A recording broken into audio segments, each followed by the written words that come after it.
बिस्मिल्लाहिर्रहमानिर्रहीम, अस्सलाम वालेकुम। सबसे पहले आपको ये बताएं कि मैंग्रोव जहाँ हमारे ज़मीन पर कुदरती आफात को रोकने में अहम किरदार अदा करते हैं, वहीं ज़मीन के अंदर मौजूद आबी हयात की बका के लिए भी बहुत ज़्यादा अहमियत के हामिल है। इसी हवाले से बात करने के लिए हमारे साथ मौजूद हैं माहिर माहौलियात मुस्लिम रज़ा सैयद साहब। इनसे बात करेंगे और जानेंगे टिमर के जंगलात की हमारी ज़िंदगी में और समंदरी हयात के लिए क्या अहमियत है। अच्छा मुस्लिम रज़ा साहब, देख रहे हैं हमारे आगे पीछे तमाम तरफ मैंग्रोव्स ही मैंग्रोव्स हैं। क्या है ये मैंग्रोव्स, बेसिकली क्या चीज़ है ये मैंग्रोव्स जो हैं, जिसको हम उर्दू में टिमर कहते हैं, ये असल में एक ऐसी श्रब है और एक ऐसा दरख्त भी कह सकते हैं आप इसको, जो हमें बहुत से फ़ायदे पहुंचाती है। और हमारे पास जो है इस अल्लाह ताला ने एक बहुत बड़ी नेमत से हमें आरास्ता किया हुआ है कि हमें इन मैंग्रोव्स दिए हुए हैं, जो समझ लें कि जितनी जो आबी हयातियात हैं उसके लिए बेहतरीन चीज़ है। ये इरोजन जो होता है ज़मीन को होल्ड करती है, हर किस्म की सुनामी से, आपके साइक्लोन से, तूफ़ानों से ये बचाते हैं हमें। और ये जो मासूम दरख्त आपको यहाँ पे नज़र आ रहे हैं, ये हमारे लिए समझ लें निजात दहिंदा हैं। ये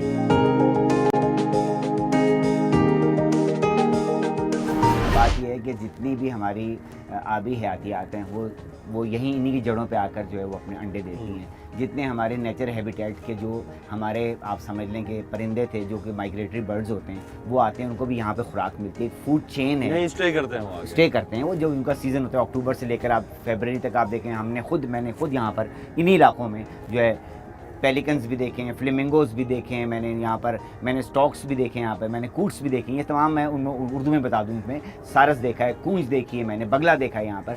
तो ये एक आपके नेचुरल हैबिटेट, एक शहर के बीचों बीच में, एक अर्बन एरिया के बीचों बीच में अल्लाह ने आपको इतनी बड़ी फैसिलिटी दी हुई है कि आपको मैंग्रोव्स के जंगलात आपको मिले हुए यहाँ पर।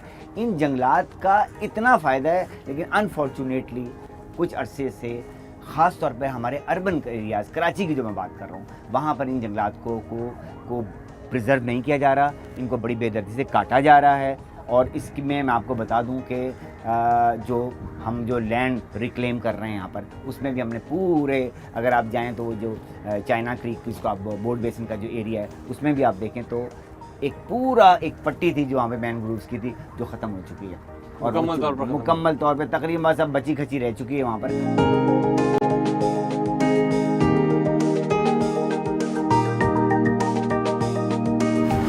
के हवाले से बात कर रहे हैं, जो टिमर के जंगलात होते हैं उनके बारे में। इसी बारे में बात करने के लिए हमारे साथ मौजूद हैं माहिरा उमर। और माहिरा उमर इसलिए हमारे साथ मौजूद है कि माहिरा उमर का एक आर्टिकल गुज़श्ता दिनों आया था, जिसको पढ़ने के बाद ही हमने इनसे रब्ता किया। सबसे पहले तो ये बताइएगा कि आर्टिकल आपने लिखा मैंग्रोव्स पे, क्या ज़रूरत पेश आई, आपने क्या ऐसी चीज़ देखी कि आपने वो आर्टिकल लिखा? जब मैं फिल्मिंग के लिए निकली थी सिटी बाय द सी के लिए, तो हम तो मैंग्रोव की तलाश में निकले थे। तो जब हम मैंग्रोव्स के करीब पहुँचे, कुछ इलाके थे जहाँ पे हमने ख़ुद देखा कि हम तो कुछ सुकून वाला माहौल वहाँ फ़िल्म करने गए थे, और उनके क्लोज़अप, उनके जड़ों के, और जो वहाँ पे वाइल्ड लाइफ आती है, तो हमने देखा वहाँ पे कुछ लोग जो हैं वो मैंग्रोव के बड़े बड़े दरख्त जो हैं वो काट रहे हैं बाकायदा। हमारे इत्तेफाक से हम बल्कि एक दिन तो ऐसा था कि हम गए तो कुछ लोग आरियां लेके, कोई 6-8 लोग। कौन सा एरिया था जहाँ पे कटिंग हो रही थी? ये जो इलाका था ये केमाड़ी के करीब ही था। हम किश्ती लेके गए थे। मतलब केमाड़ी पे जो है, जैसे आपने बताया बाबा आइलैंड है, ये बेसिकली जो सैंडस्पिट के बैक वाटर्स हैं, वहाँ पे काफ़ी मैंग्रोव्स हैं। अगर सनस्पिट वही ना जो 1906 में जब एक तूफान आया था, उसमें पानी में पूरा ये डूब गया था सनस्पिट पूरा। जी बिल्कुल। सैंडस्पिट बेसिकली एक सैंड बार है। तो सामने खुला समंदर है और एक पतली सी पट्टी है सैंड की, और पीछे जो है वो तिमर के जंगलात हैं, जिनको हम वेस्टर्न बैक वाटर कहते हैं कराची का। तो खैर हम उस इलाके में किश्ती लेके हम चैनल्स में जा रहे थे, तो हमने देखा चंद लोग आरियां लेके और उस एक बहुत ही बड़े दरख्त को मैंग्रोव के काट रहे थे। तो एक तो हमें बड़ा अफसोस हुआ कि ये काट रहे हैं। खैर उनकी आरी उसमें फंस गई थी और वो दरख्त कटा नहीं। ये शाम का वक्त था, तो उन्होंने हमसे कहा, हमें पता ही चला कि आपने बात की थी उनसे, कोशिश की थी? जी बिल्कुल, हमारे सामने वो ये कर रहे थे। तो उस वक्त टाइड भी चढ़ रही थी, तो वो दरख्त पानी से कवर हो रहा था। तो उन्होंने हमसे कहा कि हम इसको काटेंगे, कल शाम को आप आ जाएं। तो खैर आधे से ज़्यादा वो काट चुके थे, लेकिन गिरा नहीं था। हम वहाँ पे दोबारा पहुँच गए अगले दिन सुबह, और इत्तेफाक से वही लोग थे और हम जैसे ही करीब पहुँचे हमने कैमरा ऑन किया।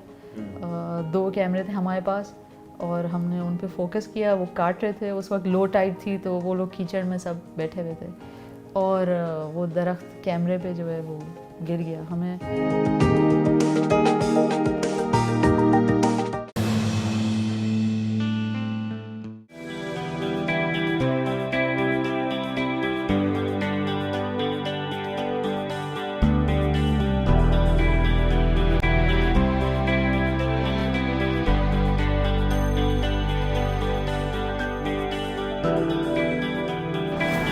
इनका मैं बताऊं कि इसकी अफादियत जो है वो इतनी ज़्यादा है, ये आप समझ लें कि ये मुस्तनद तस्लीम शुदा अफादियत है इसकी।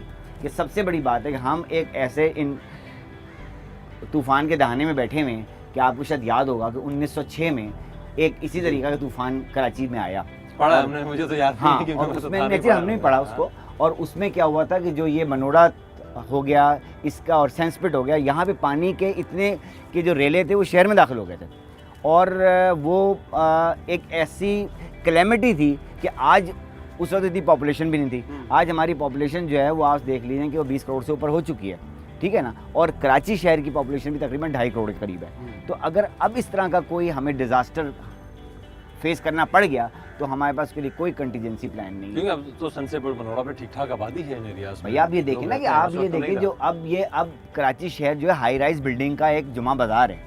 अगर यहाँ पर इस तरह का कोई सुनामी या कोई इस तरह का साइक्लोन कोई आ गया तो आप ये देखेंगे हम सर्वाइव कहाँ करें, हम तो खत्म हो जाएंगे बिल्कुल। अच्छा, सफाई हस्ती से मिट जाएंगे। इन मैंग्रोव्स की केयर के लिए कोई इदारा है जैसे महकमा जंगलात है, उसके पास इनका कोई राइट्स आते हैं कि इनको केयर करने? बिल्कुल बहुत सी ज़्यादा वाइल्ड लाइफ WWF इसके लिए काम कर रही है और बहुत सी ऑर्गेनाइजेशन काम कर रही हैं। और सबसे बड़ी बात ये कि देखें मैं ये कहता हूँ कि जैसे आजकल जो हमें नज़र आ रहा है कि हमारी हुकूमतों का जो भी निज़ाम चल रहा है तो उसमें ये कि प्राइवेट NGOs हैं वो काम कर रही हैं और जो हैं जैसे मैं बताता हूँ आपको, मैं स्कूलों में कॉलेजेस की सतह पे लोगों को अवेयरनेस की कैंपेन चलाते हैं हम। और मैं समझता हूँ कि वो ग्रास रूट लेवल बच्चों का, क्योंकि आज जो बच्चे, मैं समझता हूँ अगर आप 30 साल पहले चले जाएँ तो स्कूलों में पता ही नहीं होता बच्चों को ट्रिमर क्या चीज़ है, मैनग्रोव्स क्या चीज़ है। लेकिन आज आप स्कूलों में जाएँ तो उनको देखें वो सफिशेंट नॉलेज रखते हैं।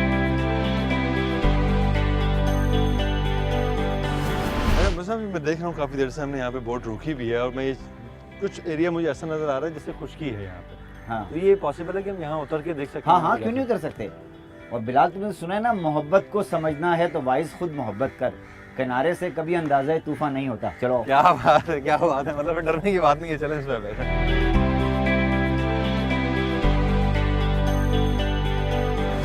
अच्छा मुझे बाहर से तो हम देख रहे थे कि बड़ी झाड़ियाँ होनी है, यहाँ तो एक बड़ा तनावर दरख्त है हमारे सामने। ठीक है ना, यही तो बात है। मैंने कहा जब हम करीब जाएंगे तो फिर तुम्हें अंदाजा हो जाएगा। आज इस तने का जो डायामीटर है वो 48 इंच है, यानी 48 इंच को तकरीबन 25 से 30 साल के दरख्त का जो है डाया जो है वो 48 इंच होता है। मतलब 25-30 साल पुराना दरख्त ये तकरीबन कम से कम ये दरख्त जो है 20 से 25 साल पुराना है। ये मुझे तो इससे भी तनावर दरख्त नजर आ रहा है सामने से। और भी आपके तनावर दरख्त नजर आएंगे, बिल्कुल। मतलब वो दरख्त तो ऐसे हैं कि निकलते गए बढ़ते गए, निकलते गए बढ़ते और गए। तुम्हें इससे अंदाजा ये होगा कि इससे करीब आके जब हम इसको देखा तो इससे अंदाज़ा ये होगा कि ये कितना बड़ी वेल्थ है, कितनी बड़ी कीमत है। ये पूरे दरख्त की लकड़ी को सोचो, इस बड़े का ये है। तो ये तमाम चीज़ें जो हमें दूर से तो हमें ऐसे लगता है कि छोटी छोटी झाड़ियाँ हैं, शायद इन झाड़ियों क्या सही है, लेकिन यहाँ है तो पूरा एक बाकायदा और जंगल है। इसने किस वेटलैंड पे किस तरीके से दरख्त कायम और दायम है, इसने पूरी ज़मीन की इरोजन को पकड़ा हुआ है। यानी लेकिन खुदा का करिश्मा है ना कि हर तरफ पानी है और पानी के बीच में किस तरीके से दरख्त खड़ा है। इससे अंदाजा लगाओ कि जब ये दरख्त इधर खड़ा है तो ये दरख्त जो है वो किस तरह हमारी मिट्टी को जाने नहीं देगा वहाँ पर, ये मिट्टी को भी रोक के रखेगा।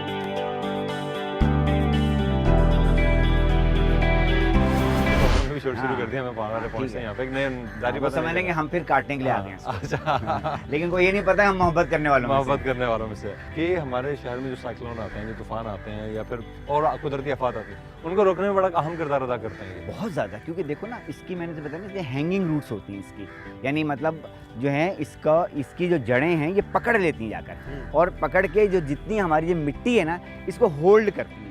अब किसी चीज़ को अब दरख्त का जो आपको तो पता है कि आम दरख्त जो जंगलात में भी होते हैं दरख्त, उनका भी जो इस वक्त जो हमारी जो मड स्लाइडिंग्स हो रही हैं, जो लैंड स्लाइडिंग्स हो रही हैं, उसका मेन कॉज इज़ दैट कि we are chopping off the trees. और वो दरख्त जो हैं वो ज़मीन को पकड़ के रखते हैं।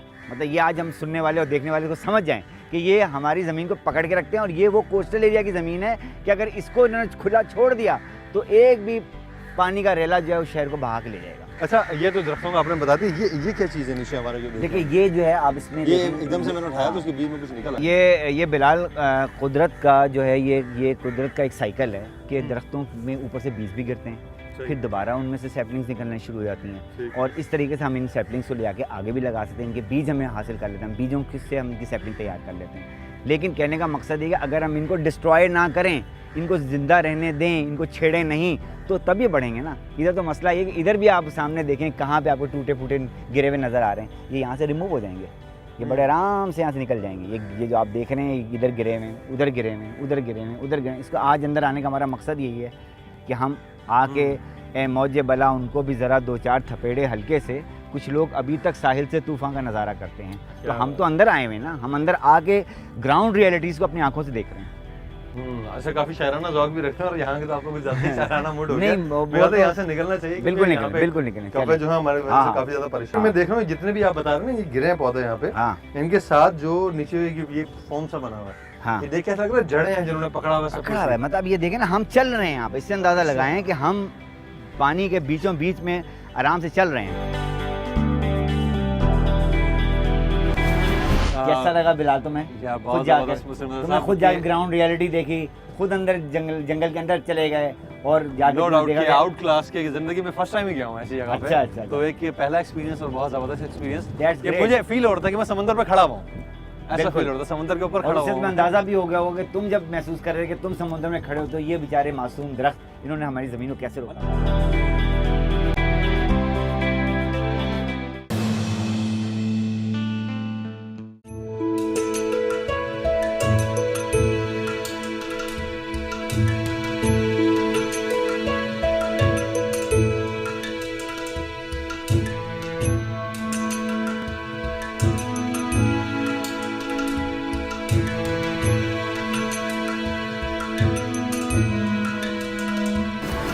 पचास अक़साम है इसकी मैंग्रोव्स की 50 दुनिया में 50। अच्छा, दुनिया भर में 50 और हमारे पास जो है वो है एविनिया, ये एविसीनिया मरीना जो हमारी किस्म है हमारी। ठीक है।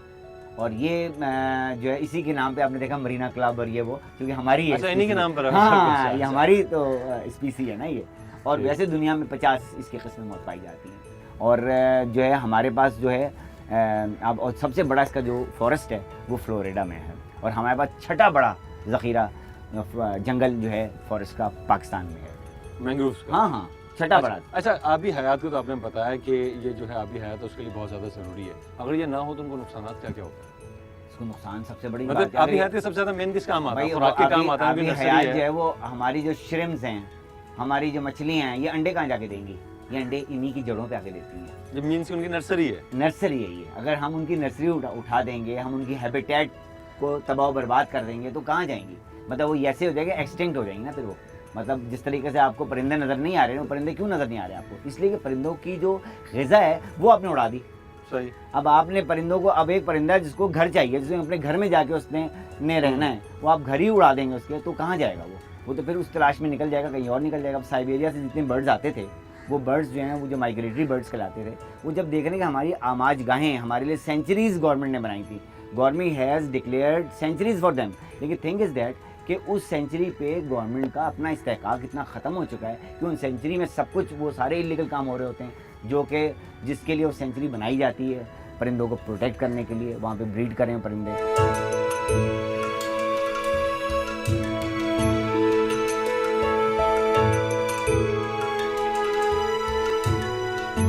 अच्छा, आपने उनसे जानने की कोशिश की किस मकसद के लिए काट रहे हैं? एक तो आपने बताया कंस्ट्रक्शन वहाँ पर हो रही थी, या इसी मकसद के लिए काट रहे थे या फिर किसी और मकसद में इस्तेमाल की जाती है वो लकड़ी? एक तो ये कोई होगा टिम्बर माफिया या जो लोग जंगलात, आपको पता है हमारे मुल्क में जो फॉरेस्ट कवर है तो वो वैसे ही इतना कम है, लेकिन कुछ लोग हैं जो काट रहे होते हैं जंगल, चाहे वो हमारे पहाड़ों में हो या हमारे साहिल पे हो। तो जो लोकल लोग हैं वो तो बेसिकली फायरवुड के लिए काटते हैं और अपने ऊँटों को खिलाने के लिए भी काटते हैं। लेकिन एक ज़माना था जब वो सूखी लकड़ी ही निकालते थे वहाँ से जो अच्छा, ऑलरेडी कहा ही गिरी जाता है। है, हमने एक्सपर्ट से भी बात की, उन्होंने बताया था कि ये ऊँटों की फेवरेट तरीन खुराक है जो ये चीज़ है। जी। ठीक है। अच्छा, ये टिम्बर का जो जंगलात है, काफ़ी आपने रिसर्च की, उसके बाद फिर आपने आर्टिकल लिखा, तो इसका एक टाइम पीरियड कितना है, कितने अरसे में ये ग्रो करता है और फिर एक बड़ा एक तनावर दरख्त बन जाता है, कितने अरसे में होता है? जो हमने कटते हुए देखा दरख्त, वो तो हमें लग रहा था कि ये 40-50 साल पुराना तो 40-50 होगा, साल पुराना क्योंकि दरख्त वो उस इलाके में सबसे बड़ा दरख्त था। अब काफ़ी टाइम लगता है इनको, ये थोड़े स्लो ग्रोइंग होते हैं, तो अगर एक दरख्त एक नॉर्मल हाइट का भी आपको नज़र आ रहा हो, उसे 20-30 साल तो लगे होंगे इतना बड़े होने में।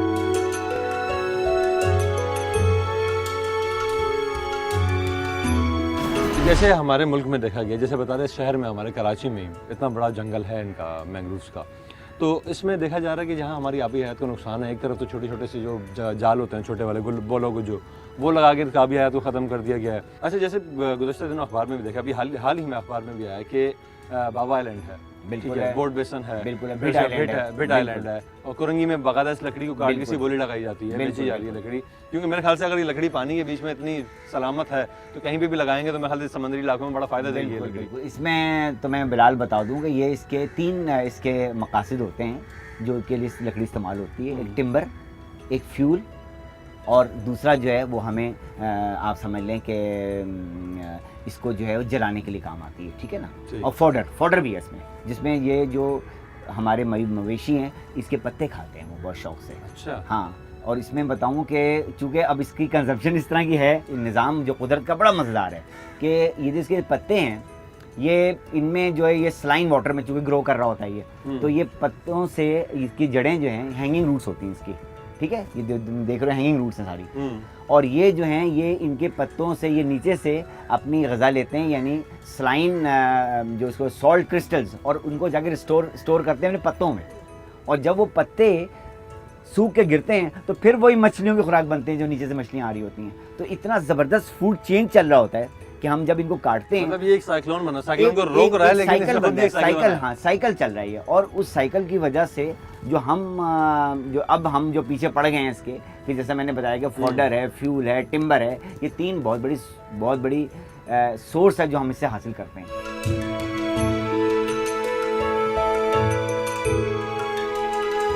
मैंग्रोव एक यूनिक इकोसिस्टम है जो कि बुनियादी तौर पे मीठे पानी के पौधे हैं, फ्रेश वाटर का प्लांट है मैंग्रोव, जो कि समुद्र के किनारे सर्वाइव करता है।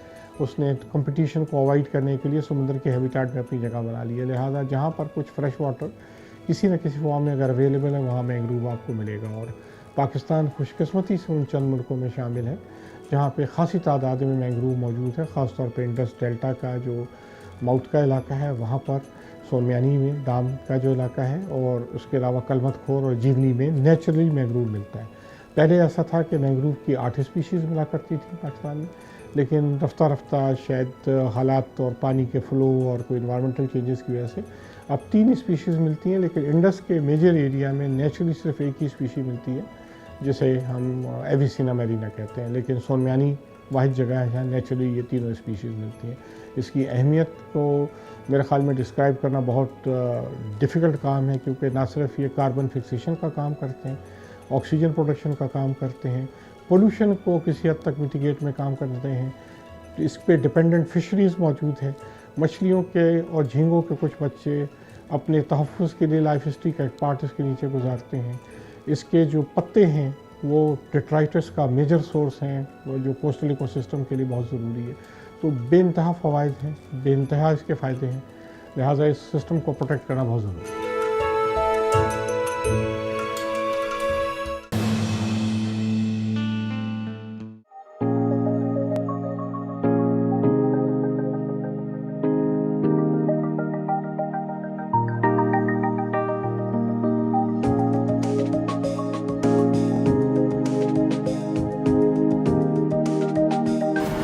देखा जाए, आबी हयात के लिए देखा जाए, उनके लिए भी बहुत ज़्यादा ज़रूरी है। और जैसे हमने बात की कि जो हमारी कुदरती आफात आती हैं उनको रोकने के लिए भी बहुत अहम किरदार अदा करते हैं। लेकिन बोट बेसन में मैंने देखा जब हम छोटे हुआ करते थे, यहाँ आया करते थे फैमिली के साथ, तो एक बहुत बड़ा जंगल बना होता था इसी टाइप का। अभी मुझे समझ आ रहा है वो किस चीज़ का जंगल था, लेकिन वो आस्ते आस्ते एकदम से ख़त्म हो गया। क्या वहाँ पानी नहीं आता था, क्या वजह थी, कैसे वो जंगल बना? अगर पानी नहीं था तो जंगल कैसे बन गया? वो टिमर का ही था मेरे ख्याल से, तो मैंग्रोव्स ही थे। मैनग्रूव्स थे। और मैं इसमें कहता हूँ कि देखो आज हम बड़ा सुन रहे हैं China cutting, China cutting, China cutting, तो हम कभी ये नहीं बात करते कि समुद्र कटिंग भी तो कोई चीज़ होती है। और जब समुद्र कटिंग होती है तो उसके साथ मैनग्रूव्स भी जाते हैं, सारी आबी हयातियात भी जाती हैं। और जो हमारे माहौल का को जो इतना बड़ा रिस्क जो हमारे ऊपर सर के ऊपर जो मैं नजर आई आ गॉट रहा द पॉइंट, लेकिन मैं सोच रहा हूँ कि आप मैं तो क्लियर हो गया हूँ, अब इसको थोड़ा सा डिफाइन करें। देखिए बात ये थी कि हम आज से ज़्यादा पीछे ना जाओ, तुम चले जाओ अर्ली 2000 पे चले जाओ, 1995, 96, 97।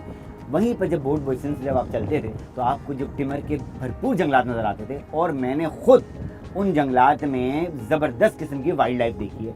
वहाँ मैंने पेलिकन्स देखी, वहाँ मैंने फ्लेमिंगोज देखी, वहाँ हमने स्टॉर्क्स देखी। और शहर के बीचों बीच एक नेचुरल हैबिटेट मिला हुआ था इन सारे परिंदों को। और वो परिंदे जो हैं वो आते थे और आके यहाँ पर हमें सुबह से शाम तक उनको यहाँ पर उनकी ग़िज़ाई चीज़ें मिलती थी। और उनको वहाँ पर ग़िज़ा उनकी मिलती थी, फूड चेन होती थी, वो उनको मिलती थी, ग़िज़ा मिलती थी, वो परवरिश पाते थे। उसी में जो है वो जिस तरह मैंने तुम्हें बताया कि इसमें ओशन जो है, क्रस्टेशन जो है, वो सारी जो इसमें केकड़े हैं, जिसमें झींगे हैं, ये सब ये तो अभी यहाँ भी देखे थे मैंने, जब आपने देखे ना, अभी हमने नोटिस किया था उधर। तो कहने का मकसद ये है कि इस पर एक परवीन रहमान की एक बात भी कोट करता चलूँ। एक दफ़ा उन्होंने से मुलाकात हुई तो उन्होंने एक ऐसी बड़ी प्यारी बात कही कि हम जो बड़े बड़े जो इस वक्त जो है वो फ्लाईओवर्स बना रहे हैं, तो हम क्यों नहीं इनके लिए भी एक फ्लाईओवर बना दें। और ये मछलियाँ एक जो अब एक पानी से निकल के दूसरे पानी की तरफ आना चाहती हैं, हमने बीच में तो उनके लिए बैरियर बना दिया।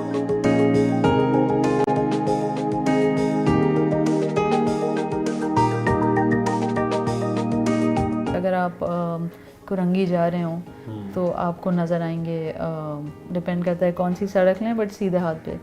तो एक तो टैनरीज का वेस्ट भी वहाँ बहुत आता है, pollution, industrial toxic industrial pollution. और ये जो लैंड रिक्लेमेशन हुई है उस इलाके में, ये तो बहुत डेकेड से चल रही है। तो इससे वो जो पूरा mouth of the Malir river है वो नैरो हो गया है। तो अब लोग तो यही कहते हैं कि चिड़ियाँ बड़ी कम आती हैं। आपको पता है ये जो रास्ता है ये इंडस फ्लाईवे पे है, साइबेरिया से यहाँ नकल मकानी करके चिड़ियाँ आती हैं, तो अब कम आ रही हैं। फ्लेमिंगोज होती थी एक ज़माने में, जब आप माइकोलाची बनने से पहले उस इलाके में बोट बेसन के बहुत फ्लेमिंगोज होती थी।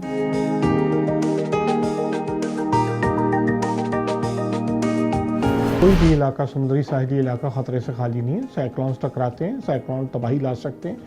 और कराची पे गुज़िश्ता अगर आप 15 साल में देखें तो बड़े बड़े तूफ़ान आ चुके हैं जो कि खुशकिस्मती से इतना नुकसान नहीं पहुंचा सके। और अगर मैंग्रोव एक इकोसिस्टम है, आप उसको एलिमिनेट कर सकते हैं, किसी वजह से उसको काट दें, निकाल दें, तो उसके नुकसानात बहुत सारे हैं। अगर उनको हम लिस्ट करना चाहें तो शायद मेरे ख्याल मुमकिन भी नहीं है। सबसे बड़ी बात है कि तूफ़ान का असर, फिर प्रोडक्टिविटी पे असर, फिर हमारे लिए 10 किस्म के सोर्सेज हैं, जो मछलियाँ हैं उनकी तादाद में कमी होना है। तो अगर हम इन जंगलों को काट देंगे तो हमारी फिशरीज़ भी ख़त्म हो सकती है।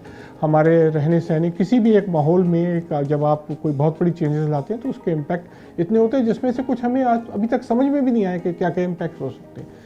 और तूफ़ान का असर भी उस पर एक बहुत बड़ी चीज़ है कि अगर हमने कराची के ईस्टर्न एरिया में, ख़ासतौर पर डिस्ट्रिक्ट ईस्ट और साउथ में मैंग्रोव खासी तादाद में मौजूद हैं, तो किसी भी इन्वायरमेंटल कैटास्ट्रॉफी में, जिसमें तूफ़ान भी शामिल है, इवन जो हीट वेव है उसके लिए भी ये एब्जॉर्बेंट का काम करता है। पौधों की मौजूदगी किसी मुल्क की हेल्थ को इंडिकेट करता है। मैंग्रोव एक इतना बड़ा सिस्टम, उसको काट देने के नुकसान आप इमेजिन कर सकते हैं कितने होंगे। बाद हम तस्वुर में नहीं ला सकते कि अगर हम उसको तबाह कर दें तो हमारे लिए कितने नुकसान होंगे।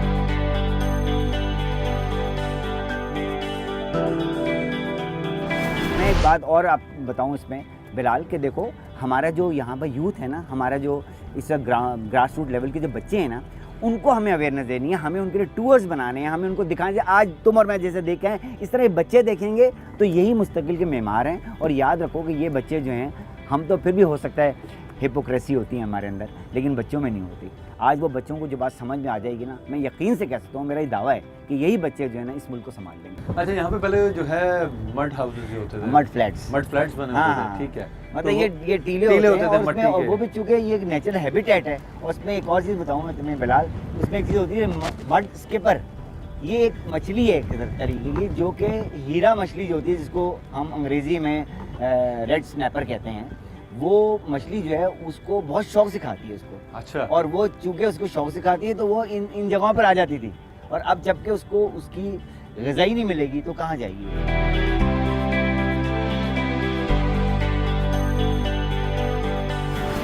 ऐसा है कि देखिए, मैंने आपको बताया कि ये बहुत ही इंपॉर्टेंट इकोसिस्टम है। मैंग्रोव दुनिया के one of the most productive ecosystem का हिस्सा है। तो उसको किसी भी तरह से अगर काटा जाएगा, नुकसान पहुंचा जाएगा, या किसी तरह से वो हालात ख़राब कर दिए जाएंगे कि मैंग्रोव सर्वाइव ना कर सकें, जैसे कि आपने माई कोलाची पे देखा कि उसका पानी रोक दिया गया तो मैंग्रोव ख़त्म हो गए। तो अगर ये किया जाएगा तो अल्टीमेटली इसके शायद नुकसानात को हम टेंजिबल फॉर्म में कहें कि मैं आज 100 रुपये का नुकसान हो गया, ऐसा नहीं है। ये नुकसान बहुत डीप रूटेड नुकसान है, जो कि बहुत ज़माने तक रफ्ता रफ्ता हमें इफ़ेक्ट करता रहेगा। लिहाजा मैंग्रोव लगाना बहुत ज़रूरी है, और लोगों ने जो मुख्तलिफ़ इदारे, NGO, CBOs और ख़ास तौर पे सिंध फॉरेस्ट डिपार्टमेंट और बलूचिस्तान फॉरेस्ट डिपार्टमेंट ने जो एफर्ट किए, तो पाकिस्तान दुनिया के लकीली उन चंद मुल्कों में जहाँ के रिसेंट पास के दरमियान मैंग्रोव का कवर एरिया बढ़ गया है। एज अ सिटीज़न हमें किस तरीके से सपोर्ट करना चाहिए इन चीज़ों को बचाने के लिए? मैं तो ये कहती हूँ कि कराची के शहरी होते हुए हम ज़रूर जाएं और मैंग्रोव्स देखें। आप सैंडस्पिट पे देख सकते हैं, आप बोट बेसन पे जाके वहाँ खड़े होके देख लें मैंग्रोव्स। आप कुछ इदारे हैं कराची में जो टूर्स भी कराते हैं, जिसमें मेरे ख्याल से WWF और IUCN वाले हैं। आप रब्ता करें, या आप गवर्नमेंट ऑफ सिंध से रब्ता करें, कुछ मालूम करें कि ये इन जंगलात की हिफाजत कौन करता है।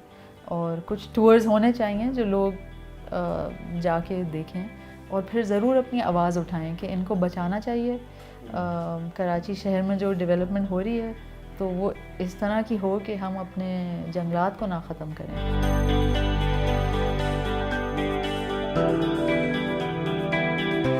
अच्छा मुस्लिम रज़ा साहब, जाते जाते आपसे मैं चाहूँगा आप कोई मैसेज भी दें हमारी हुकूमत को भी, हमारी आवाम को भी, और फिर जो इससे मुताल्लिक़ इदारे हैं उन्हें, कि किस तरीके से हमें कैसे महफूज कर सकते हैं।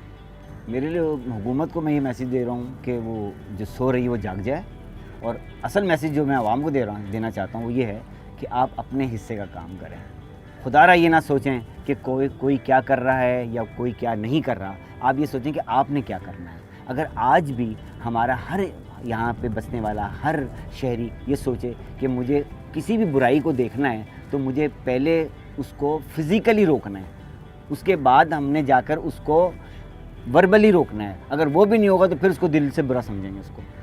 ये एग्जैक्टली, क्योंकि अगर हम इसके लिए ढाल नहीं बनेंगे, दीवार नहीं बनेंगे, तो ये बुराइयां बढ़ती चली जाएंगी और ये मुल्क अबतर से अबतर होता चला जाएगा। तो लिहाजा अभी छुट्टियां आ रही हैं, बच्चों को मैं कह रहा हूँ, आज ये प्रोग्राम को देख रहे हैं, आप लोग निकलें अपने पेरेंट्स के साथ, क्या हमें दिखाएं मैनग्रूव्स, वो बच्चे पेरेंट्स लेके जाएं, इनको रेकी कराएं, दिखाएं, देखो बेटा ये मैनग्रूव्स हैं, ये इनकी खसूसियात हैं। फिर वो बच्चों के अंदर शऊर बेदार होगा, शौक़ बेदार होगा, पढ़ेंगे इसके बारे में। वो देखिए बच्चे में देखें बिलाल, बच्चे जो हैं वो मैन पावर होते हैं, बहुत बड़ी फोर्स है। मैं इसको कहता हूँ जैसे ग्रीन वर्क फोर्स। ये बच्चे जो हैं, मतलब मैंने जो प्रोजेक्ट्स बहुत जगहों पर ऐसे किए हैं जहाँ पर हमें बाहर से फोर्स लाने की ज़रूरत नहीं पड़ी। एक बच्चे ने अगर 4 पैकेट्स भी उठा लिए ना तो सफाई हो जाती है फ़ौरन। ये आप देखें, उसको यूटिलाइज़ कर लें। अगर 600 बच्चा मैदान अमल में निकल आए, काम करना शुरू कर दे, तो पूरा शहर साफ़ हो जाएगा। सही इसी तरीके से हमारे समंदरों को भी ज़रूरत है। यहाँ आके मुझे खुशी बड़ी हुई। मसलन साहब बहुत शुक्रिया, आपने मैसेज भी दिया, कीमती वक्त हमें दिया और बहुत अच्छा लगा। बहुत सी मालूमात मुझे भी मिली और बहुत सी मालूमात जो हमारी आवाम को भी मिलेगी। लेकिन तमाम तर बातें अपनी जगह। आखिर में फिर यही कहूँगा कि अवेयरनेस की बहुत ज़्यादा ज़रूरत है। जब हमें पता ही नहीं होगा कि इन चीज़ों की अहमियत क्या है तो हम कैसे इन चीज़ों का ख्याल रखेंगे। आज के प्रोग्राम के हवाले से अपने फीडबैक से ज़रूर आगाह कीजिएगा। हमारा ईमेल एड्रेस है akk@dawnnews.tv। आप हमें फेसबुक पर भी ज्वाइन कर सकते हैं और फेसबुक पर ज्वाइन करके लाजमी इस प्रोग्राम के बारे में ज़रूर बताइएगा। अगले प्रोग्राम में किसी नए मौजू के साथ दोबारा हाजिर होंगे। तब तक के लिए बिलाल मिर्ज़ा और आपकी कहानी की टीम को दीजिए इजाज़त। अल्लाह ने के बाद। पाकिस्तान जिंदाबाद।